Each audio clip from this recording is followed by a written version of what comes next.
Let's do our last exercise. I call it the bouncing ball exercise. It's just a lesson like we did throughout this entire lab in measurement and error. And this may seem like a simple one, but it'll help you understand where random errors come from in the labs. So this is just a meter stick. I've got it just sitting on top of something.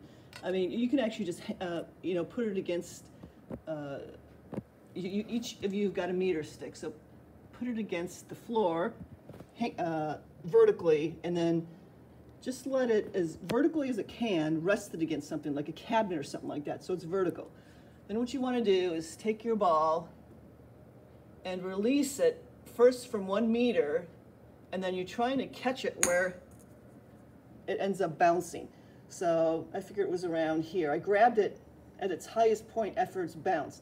So what I'm doing is I'm reading off the middle of the ball, 64.5. Again, that's for my ball. You're going to have your different values for that. So you're going to do 5 measurements at dropping at 1 meter, 5 measures dropping it at, I think it's 0.8, or you go down by 10 centimeters or 20 centimeters. So you have to go look at your data sheet to figure it out. And as you go down, for each time, you're going to capture the ball where it bounces. So say, for instance, you're dropping it from 40. Let me see if I can show you how I did this. Oh, didn't quite do it. So if I'm trying to drop it at 40, all right, so I figure it's around 30, 28, so 28 point something. So what you want to do is go to the nearest millimeter as best you can. I know it's a little hard to do this exactly. What you could do is tape it with your phone or your iPad, go back a little bit and tape the whole thing as you drop it.